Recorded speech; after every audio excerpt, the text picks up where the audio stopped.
오늘 우리는 아담과 하와가 낳은 두 아들 가인과 아벨의 이야기를 읽어 보았습니다. 이 두 사람이 하나님 앞에 제사를 드렸고 그 일로 인해서 하나님께서 받으시고 받지 아니하시고 이 일로 인해서 결국 그 가인이 동생 아벨까지 죽이게 되는 그런 끔찍한 사건의 이야기로 연결되는 이야기를 오늘 우리가 함께 읽었습니다. 그런데 먼저 볼 것이 있다고 한다면 이 아담과 하와의 두 아들 가인과 아벨이 하나님 앞에 제사를 드렸다고 하는 점입니다. 오늘날 우리식으로 얘기한다면 하나님 앞에 예배를 드린 거라고 할 수가 있겠죠.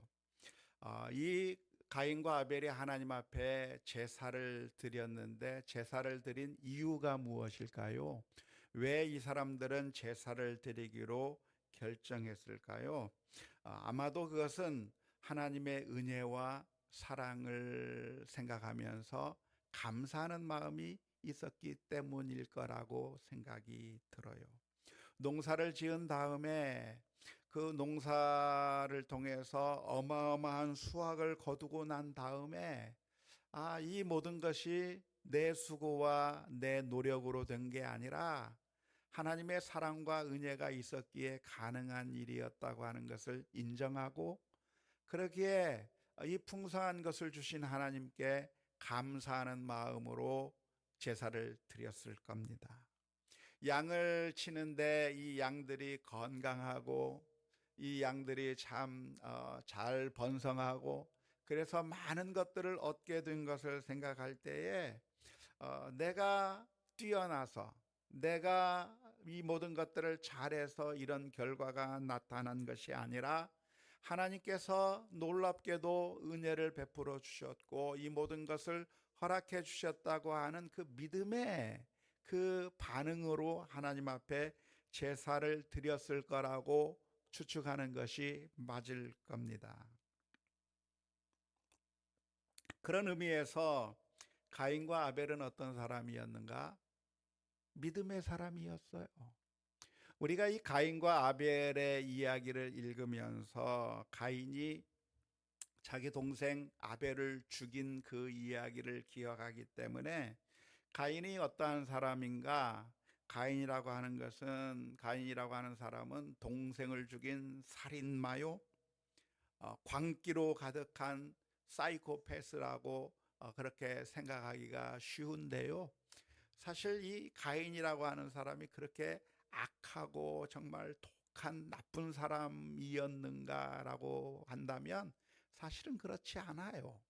처음 하나님 앞에 제사를 드릴 때까지만 해도 그의 마음 가운데 감사의 마음이 있었기 때문에 하나님 앞에 제사를 드린 거 아니겠습니까? 하나님 앞에 감사로 나갔을 거라고 생각이 드는 것이죠. 그런 점에서 이 두 사람 가인과 아벨은 하나님께 감사를 드리려 했다고 하는 그런 의미에서 믿음의 사람이라고 믿음의 결정을 내린 사람이라고 말할 수가 있을 것입니다. 그런데 문제는 그 다음에 일어났어요. 하나님 앞에 제사를 드리는 것까지는 너무나도 좋았고 하나님 앞에 참 좋은 일이었을 거라고 생각이 드는데요. 문제가 어디서 발생했습니까? 하나님께서 아벨의 제사는 받으셨는데 가인의 제사를 받지 않았다고 하는 점에서 문제가 발생한 것입니다. 그래서 그 순간에 이 가인은 화를 내게 된 것이죠. 분노하게 된 것이죠. 그런데 우리의 믿음이 어디서 드러나게 되는가? 우리의 믿음이 진짜 믿음인가 아닌가가 드러나는 상황이 언제냐면은 바로 이러할 때 드러나는 것입니다. 풍성한 수확을 거두었을 때 우리의 믿음이 드러나기도 하지만 왜냐하면 그때 사람들이 어떤 생각을 할 수가 있습니까? 하나님 앞에 감사하는 선택을 할 수도 있겠지만 어떤 사람들은 교만한 생각을 할 수도 있거든요. 그런 점에서 그런 상황 가운데서도 역시 믿음이 있는가 없는가가 드러나기도 하지만 그러나 더 잘 드러나는 상황이 언제냐면 그렇지 못했을 때예요. 풍성한 수확을 거두었을 때에는 그래도 대부분 많은 사람들이 하나님 앞에 감사할 수 있는 겁니다. 하나님 앞에 찬양할 수 있는 겁니다. 그런데 언제 문제가 되는가? 하나님께서 이 가인의 제사를 받지 않았을 때, 그때 우리의 믿음이 진짜였는가 아니면 진짜가 아니었는가라고 하는 것이 그때 드러나게 되는 것이죠. 놀랍게도 하나님께서는 가인의 제사를 받지 않았습니다. 그러자 가인의 마음 가운데 화가 나기 시작한 거예요. 분노가 생기기 시작한 것이죠. 왜 하나님께서는 가인의 제사를 받지 않으셨을까요? 왜 하나님께서는 아벨의 제사는 받으셨을까요? 오늘 우리가 읽은 창세기 4장에서는 그 이유를 알 수가 없습니다. 그냥 사실만을 기록하고 있는 것이죠. 왜에 대한 설명은 없고 사실만을 기록하고 있는 겁니다. 팩트만 이야기하고 있는 것이죠. 가인과 아벨이 제사를 드렸는데 하나님께서 아벨의 제사는 받았지만 가인의 제사는 받지 않았다고 사실만을 서술하고 있는 것이고, 왜 하나님께서 받으셨고 왜 하나님께서 받지 않았는가에 대해서는 설명이 전혀 없습니다. 그래서 우리가 추측해 보아야 되는데 그 추측이 정당한 추측이 될 수도 있고 잘못된 추측이 될 수도 있습니다. 많은 사람들이 이걸 가지고서 왜 받았을까, 왜 받지 않았을까라고 많은 추측을 하고 있는데 그것이 정당한 추측이 될 수도 있고 정당하지 못한 추측의 영역에 있다고 할 수가 있겠습니다. 그런데 히브리서에 보면 이런 말씀이 기록되어 있습니다. 히브리서 11장 4절의 말씀이죠. 히브리서에서 무슨 이야기를 하고 있냐면 믿음으로 아벨은 가인보다 더 나은 제사를 하나님께 드림으로 의로운 자라 하시는 증거를 얻었으니 하나님이 그 예물에 대하여 증언하심이라. 그가 죽었으나 그 믿음으로써 지금도 말하느니라 라고 말씀하고 있습니다. 그러니까 하나님께서 아벨의 제사를 받으셨는데 왜 받았는가? 아벨의 제사는 믿음으로 드린 제사였다는 겁니다. 믿음으로 드렸기 때문에 더 나은 제사였다고 말하고 있는 것이죠.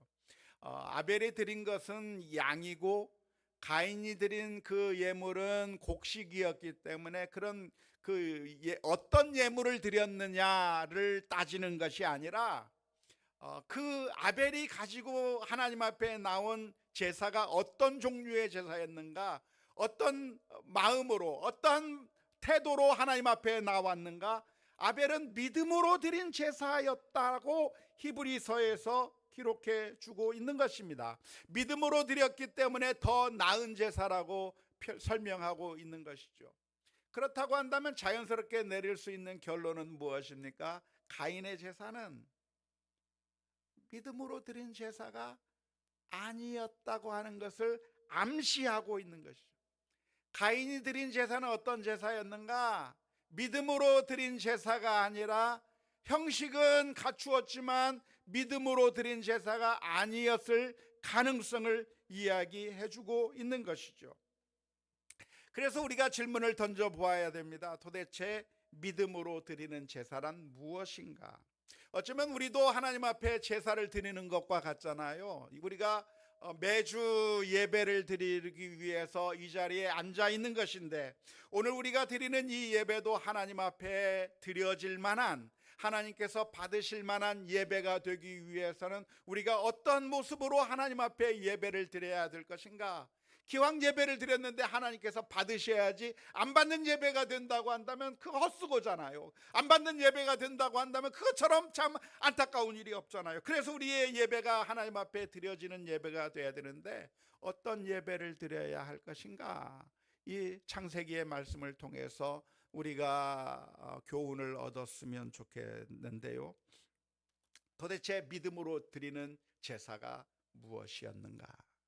그 정답은, 그 해답은 예수님의 말씀을 통해서 힌트를 얻을 수 있을 것 같습니다. 예수님께서는 한 번은 이런 말씀을 해 주셨습니다. 요한복음 4장 23절에서부터 24절의 말씀에 이런 말씀을 해 주셨습니다. 아버지께 참되게 예배하는 자들은 영과 진리로 예배할 때가 오나니 곧 이때라. 아버지께서는 자기에게 이렇게 예배하는 자들을 찾으시느니라. 하나님은 영이시니 예배하는 자가 영과 진리로 예배할지니라. 하나님은 어떤 예배자를 찾으시는가? 하나님은 어떤 예배를 받으시는가? 그 문제에 대해서 예수님께서 대답해 주신 겁니다. 어떻게 예배를 드리라고요? 영과 진리로 예배를 드리라. 그런데 영과 진리로 드린다는 게 무슨 말이에요? 성경을 보면 이해하지 못할 말이 너무나도 많아요. 영과 진리로 예배를 드린다. 도대체 영으로 예배를 드린다는 말은 무엇이고 진리로 예배를 드린다고 하는 말이 무엇일까요? 이 표현은 두 개의 단어로서 하나의 의미를 전달하는 헨디아디스라고 하는 형식의 표현 방법이라고 하는 것을 이해하시면 좋을 것 같은데요. 여기서 영과 진리로 예배를 드린다고 하는 것은 진실한 영으로라고 하는 그런 의미입니다. 그러니까 두 개의 의미, 영과 진리라고 하는 두 개를 가지고 나오라고 하는 그런 의미가 아니라 진실한 영으로라고 하는 하나의 의미로 이해하는 것이 좋습니다. 그러니까 그 말을 우리가 좀 더 쉽게 표현한다고 한다면 하나님 앞에 나갈 때 어떻게 나가야 되는가? 진실한 마음으로, 하나님을 진정으로 사랑하는 그 마음으로, 우리가 참된 예배하는 마음으로 하나님 앞에 나아갈 때 중요한 게 무엇인가? 장소가 중요하다는 게 아니에요. 무엇을 가지고 나오느냐가 중요한 게 아니라는 거예요. 어떤 옷을 입었느냐가 중요한 게 아니라는 거예요. 어떤 형식의 예배를 드리는가가 중요한 게 아니라 가장 중요한 요소가 무엇이냐면 하나님 앞에 정말 진실한 마음으로, 하나님을 사랑하고 사모하는 그 마음으로 나와 예배하는 그 마음을 하나님께서 받으신다고 하는 것을 예수님께서 설명해 주신 것입니다. 이러한 예수님의 말씀을 우리가 이해하려고 한다면 남녀 관계로 비유하면 좋을 것 같아요. 한 남자와 한 여자가 서로 사귀게 되고 서로 사랑하는 관계로 발전해 나가고 있는데 그 여자는 누구냐면 재벌집 외동딸이에요. 그 여자가 누구냐면 왕의 딸 공주예요. 그래서 만일 이 남자가 그 여자와 결혼한다고 한다면, 그 여자와 함께 살아가게 된다고 한다면 재벌의 사위가 될 수 있는 것이고 왕의 부마가 될 수 있는 것이기 때문에 어마어마한 그런 것들이 다 따라 나오게 되는 겁니다. 그럴 때 이 여성에게는 질문이 하나 떠오르는 것이죠. 과연 이 남자가 나를 사랑하는 것일까? 과연 이 남자가 나를 얻음으로써 얻게 되는 그 모든 것들, 그 이익을, 그 이득을, 그것을 원하고 나에게 접근하는 것인가? 내가 가지고 있는 그 돈을 바라보고 나에게 오는 것인가? 아니면 나를 좋아하는 것인가? 그런 질문이 떠오르지 않겠습니까? 그래서 그것을 확인할 수 있는 방법이 무엇이에요? 그 모든 것들이 다 사라졌을 때에도 과연 나를 사랑할 수 있겠는가라고 하는 것이죠. 재벌이 아니라 쫄딱 망해서 그래서 이제 거지가 되었을 때에도 과연 나를 사랑할 수 있을 것인가? 왕위에서 쫓겨나서 이제 나라가 바뀌고 그래서 그 왕이 쫓겨나서 죄수의 신분이 되어버렸을 때 그때도 여전히 나를 사랑할 수 있겠는가? 라고 하는 그 질문에 여전히 그 여자가 가지고 있는 어떤 대단한 이익 때문이 아니라 나 자신을 사랑한다고 하는 그것을 확인하고 싶은 마음이 있는 것처럼 하나님도 어떤 것을 원하고 계시는가? 하나님께서 찾는 예배자라고 하는 것은 정말 하나님을 진정으로 사랑하고 있는가? 참된 마음으로 주님 앞에 나아오고 있는가? 그것을 주님께서 바라보고 계시는 것이고 바로 그런 마음으로 나오는 예배자들을 하나님께서 찾으신다고 하는 이야기입니다. 그래서 예수님의 비유의 말씀 가운데 죄가 가득했던 세리는 하나님 앞에 나아가 엎드리면서 하나님이여 저를 불쌍히 여겨 주옵소서. 나는 죄인이로소이다 울면서 울부짖고 회개하는 그 세리의 기도를 하나님께서 인정하셨다고 말씀하신 이유가 바로 그 이유라고 할 수가 있겠습니다. 그런데 가인은 하나님께서 자신의 제사를 받지 않게 되자 불쾌한 모습을 드러냈습니다. 얼굴이 울그락불그락해졌습니다. 창세기 4장 5절의 말씀이죠. 가인과 그의 제물은 받지 아니하신지라 가인이 몹시 분하여 안색이 변했다. 그리고 그것으로 끝난 게 아니라 자신의 동생 아벨을 데리고 나가서 죽여버리는 끔찍한 살인을 저지르게 된 것이죠. 이렇게 가인이 불쾌한 이유가 무엇일까요? 그것은 정당한 것일까요? 이 가인이 화를 내는 것은 당연한 것인가요? 창세기 4장 6절에서 하나님께서는 이렇게 말씀해 주십니다. 여호와께서 가인에게 이르시되 내가 분하여 함은 어찌 됨이며 안색이 변함은 어찌 됨이냐. 지금 화를 내는 게 그건 옳지 않다고 말씀해 주시는데요. 왜 가인이 화를 냅니까? 왜 가인이 안색이 변합니까? 그것은 가인이 하나님 앞에 나갈 때 예배자로 나간 게 아니라 손님으로 나아갔기 때문에 그래요. 손님은 어떤 반응을 보입니까? 손님은 그 가게의 주인이 나에게 잘 대우해주면 좋은 기쁜 반응을 보이지만 그러나 그 주인이 내가 낸 돈만큼 값어치를 해주지 못한다고 한다면 그러면 진상 노릇을 하는 것이죠. 우리는 종종 뉴스에서 그런 이야기를 많이 듣습니다. 어떤 식당에서 백화점에서 갑질을 해대는 그런 손님의 이야기들을 하고 있는데요. 그렇게 손님들이 진상을 부리는 이유가 무엇입니까? 내가 낸 돈만큼의 가치를 돌려받지 못했기 때문에 화가 나는 것이죠. 내가 이만큼의 돈을 지불했다고 한다면 그에 대한 적절한 대우를 받아야 된다는 거예요.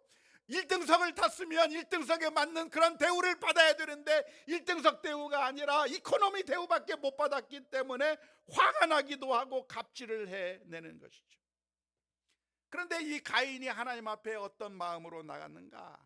하나님 앞에 제사를 드리러 나가기는 했지만 예배자의 형식을 갖추었지만 예배자의 모습으로 하나님 앞에 나아간 것이 아니라 손님의 마음으로 하나님 앞에 나아간 것이죠.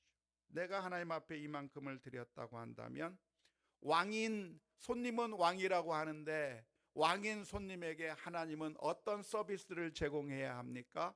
내가 하나님 앞에 제물을 바쳤으면 하나님은 나에게 고마워해야 하고 하나님은 나에게 응답해 주어야 되고 하나님은 나에게 축복해 줘야 되고 하나님께서 나에게 종교적인 서비스를 이 세상의 축복으로 이 세상의 행복으로 나에게 갚아줘야 그래야 내가 이만큼 낸 것에 대한 보답을 받는 것이라고 하는 손님의 마인드로 가인이 하나님 앞에 나아간 거예요. 가인이 분노한 것은 하나님 앞에 제사를 드릴 때 감사의 마음이 드린 게 아니라고 하는 증거가 나타난 것이죠. 내가 하나님을 사랑하고 사모하기 때문에 나간 것이 아니라고 하는 것을 드러낸 것이죠. 그렇기 때문에 그게 예배가 아닌 거예요. 그게 제사가 아닌 거예요. 그 가인은 구매자였을 뿐이고 소비자였을 뿐인 것이죠. 아벨과 똑같은 형식으로 그 형식만 바라본다고 한다면 예배의 형식을 취했지만 그것은 예배가 아니라 구매자의 모습이었고 소비자의 모습이었던 것이죠. 우리가 분명히 기억해야 할 것이 있다고 한다면 예배의 형식을 갖추기만 하면 자동적으로 예배가 되는 게 아니라고 하는 점입니다. 놀랍게도 우리는 아벨과 같은 마음으로 하나님 앞에 나아가는 것이 아니라 헛된 예배를 할 때가 너무나도 많습니다. 어떤 마음으로 나가게 됩니까? 하나님, 내가 하나님께 예배를 드려줄 테니,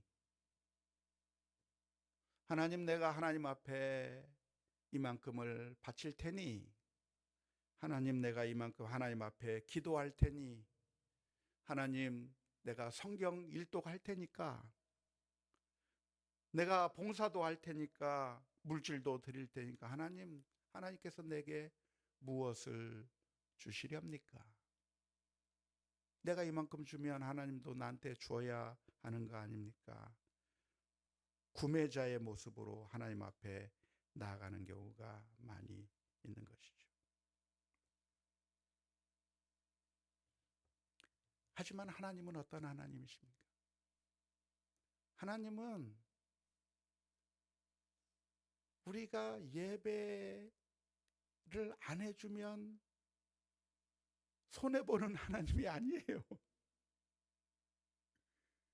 우리가 하나님 앞에 나가 기도하지 않으면 하나님이 손해보는 하나님이 아니에요. 관광지에 가면 우리가 산에 올라가는 그 길에 늘어서 있는 가게에서 주인들이 혹은 호객꾼들이 늘어서서 저희들을 향해서 말을 합니다. 자, 이거 한번 맛 좀 보세요. 여기 와서 식사하세요. 잘해드릴게요. 오시다가 점심때 식사하시면 다른 집보다 훨씬 더 맛있는 거 해드릴게요. 우리가 등산객들이 길을 가면 그 옆에서 자꾸만 호객 행위를 합니다. 우리 식당이 제일 맛있어요. 잘해드릴게요. 오세요. 그렇게 하는 이유가 뭐예요? 우리가 가서 식사를 하면 그래서 돈을 받기 위해서 우리가 주는 것을 원하기 때문에 우리를 향해서 자꾸만 그렇게 이야기를 하고 있는 것이죠. 그런데 하나님께서 오늘 저와 여러분들을 향해서 너희는 하나님을 향해 예배하라, 너희는 내게 부르짖으라고 말씀하고 있는 이유가 뭐예요? 우리가 예배해야만 하나님께 영광이 되고 우리가 하나님 앞에 기도해야만 하나님이 모양새가 나고 하나님이 하나님 됨을 그제서야 겨우 하나님께서 챙길 수 있기 때문에 우리가 필요해서 우리에게 무엇을 얻고자 해서 우리에게 예배를 요구하시는 것이 아니라는 것. 우리가 예배하지 않으면 하나님의 영광이 없어져 버리고 우리가 주일날 나와서 하나님 앞에 모든 것을 바치지 않으면 하나님께서 아무것도 할 수 없고 모양이 빠져버리고 우리가 하나님께 기도하지 않으면 하나님의 하나님 되심이 망가져 버리기 때문에 그래서 하나님이 우리가 필요해서 우리에게 그런 요구를 하고 계시는 것이 아니라 하나님은 우리의 아버지시기 때문에 우리가 잘 되기를 원하시고 우리가 하나님의 뜻대로 살아가기를 원하시는 그러한 사랑의 마음으로 우리에게 말씀해 주시는 것이지 하나님이 아쉬워서 우리에게 이런 예배를 요구하는 게 아니라고 하는 점을 분명하게 기억해야 될 줄로 믿습니다. 수많은 사람들이 하나님을 향해서 빌고 당기는 거죠. 하나님, 내가 예배 드려줄 테니까 하나님은 나한테 뭐 줄래요?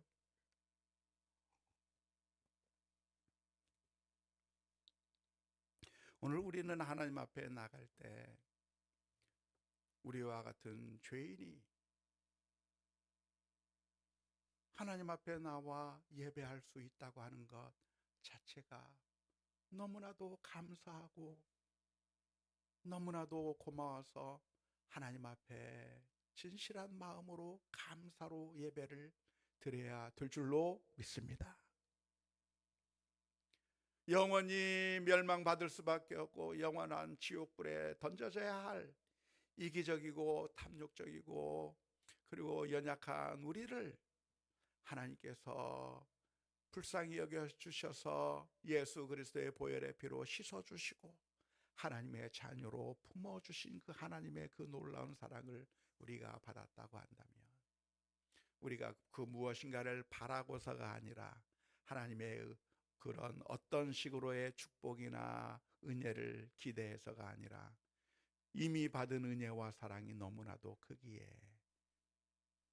하나님 앞에 감사와 찬송을 올려드리는 것이 옳을 줄로 믿습니다. 사실 우리도 늘 가인과 아벨처럼 하나님 앞에 서게 되는 겁니다. 하나님께서 그런데 그 옛날 가인과 아벨의 제사를 보시며 아벨의 제사는 받으셨지만 가인의 제사를 받지 않았던 것처럼 오늘날 우리들에게도 하나님께서 응답을 해주시며 우리의 예배를 받으실 때도 있지만 하나님께서 우리의 예배를 받지 않으실 때도 있다고 하는 것을 기억하셔야 할 겁니다. 하나님께서 우리의 예배를 받지 않으시는 것처럼 느껴지는 때가 언제인가요? 하나님이 항상 우리의 예배를 받으셨나요? 아니면 하나님께서 우리의 예배를 안 받으시는 것처럼 느껴지는 때가 있었나요? 아마 가인과 같은 생각이 들 정도로 하나님께서 우리의 예배를 받지 않은 것 같은 때가 있었을 겁니다. 그때가 언젠가요? 하나님께 기도했는데 내가 원하는 대로 응답되지 않고 하나님이 내 기도를 안 듣는 것처럼 느껴질 때, 병에서 좀 낫게 해달라고 하나님 앞에 기도하는데 하나님께서 안 들어주는 것 같이 느껴질 때, 하나님 이 아이를 위해서 기도했는데 그 아이를 위한 그 기도가 전혀 응답되지 않는 것처럼 보여질 때, 하나님 왜 하나님 응답해 주지 않는 겁니까? 왜 하나님 이렇게 기도하고 이렇게 예배하고 이렇게 했는데 왜 하나님께서 응답이 없는 겁니까? 믿음으로 살아가는데 왜 하나님께서는 오히려 더 힘들고 어려운 일을 겪게 만듭니까? 그럴 순간들을 우리가 만나게 되는 거죠. 정말 하나님께서 응답해 주시면서 정말 우리가 행복하고 정말 기쁘고 그렇게 신앙생활을 했으면 좋겠는데, 다른 사람들은 그렇게 기도 응답을 받기도 하고 성경에 그렇게 수많은 응답들이 있는데 왜 나의 기도에는 하나님께서 응답해 주지 않는 것? 하나님이 왜 우리의 예배는 안 받으시는 것처럼 느껴질 때가 있는 겁니까? 그럴 때가 우리들의 삶 가운데서 자주 일어나게 되는 겁니다. 가인과 같은 상황을 맞이할 때가 있게 되는 것이죠. 오늘 우리가 이 본문의 말씀을 읽으면서 배워야 할 교훈이 있다고 한다면 바로 그러한 순간에 우리는 어떠한 선택을 할 것인가 라고 하는 질문입니다. 우리는 둘 중에 하나를 할 수가 있습니다. 하나는 가인과 같은 선택이죠. 가인은 하나님께서 자신의 제사를 받지 않았다고 하는 것을 알게 되었을 때 분노했습니다. 화가 났습니다. 그리고 뛰쳐나가서 아벨을 죽이기까지 한 것이죠. 어쩌면 우리 가운데 많은 사람들이 대부분이 다 가인과 같을 겁니다. 대부분의 사람들이 다 분노해 버리는 것이죠. 내가 정말 주님을 위해서 헌신한 게 얼만데, 내가 주를 위해서 눈물을 흘리고 하나님 앞에 드린 게 얼만데, 하나님께서 전혀 내 제사를 받지 않았다고 하는 사실에 분노하면서, 그리고 그 분노를 이기지 못해서 폭발하는 경우가 우리 가운데 얼마나 많은지 몰라요.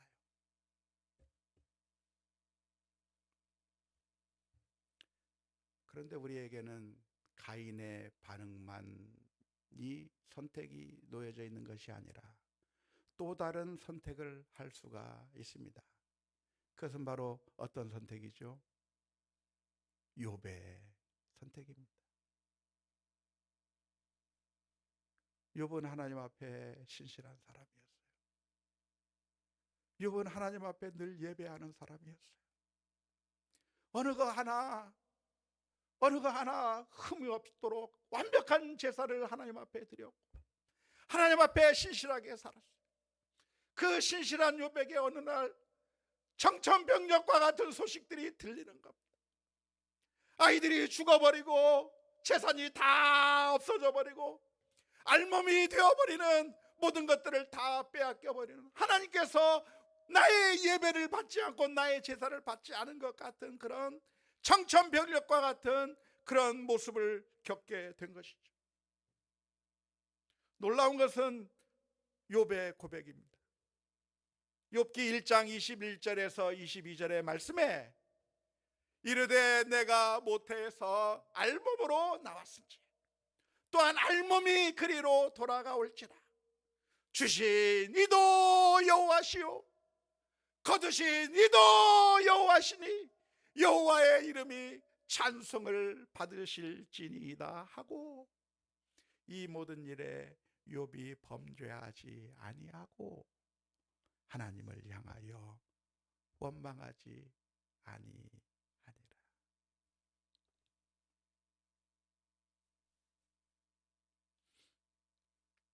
때로는 취직 시험을 위해서 그렇게 노력했는데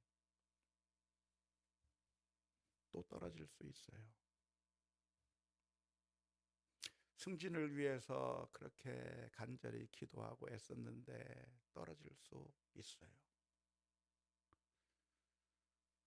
재정적인 문제가 힘들어질 수도 있고 또 질병의 문제로 고통스러울 수도 있고 아무리 해결할 수 없는 자녀들의 문제를 만날 수도 있어요. 그때 하나님께서 응답하지 않는 것처럼 느껴질 때 가인과 같은 마음으로 나가는 것은 예배자가 아닙니다. 그것은 구매자일 뿐이고 소비자일 뿐이죠. 오히려 우리는 하나님께 예배자의 모습으로 서야 합니다.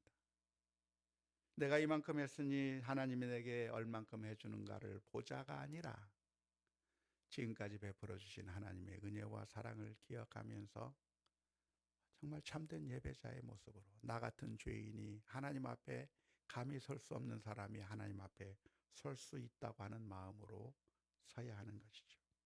왜 우리의 마음은 종종 불편합니까? 그것은 내가 하나님께 예배한다고 앉아 있었지만 사실은 예배자가 아니라 우리는 구매자의 모습으로 앉아 있었기 때문입니다. 그래서 주님께서 탄식하시는 것이죠.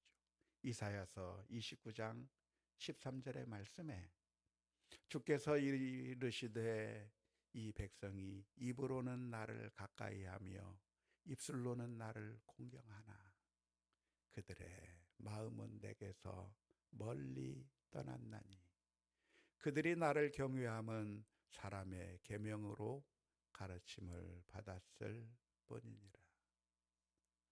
정말 이 여인을 사랑하는 줄 알았는데 그 집안이 쫄딱 망해서 재벌이 아니라 알거지가 되었을 때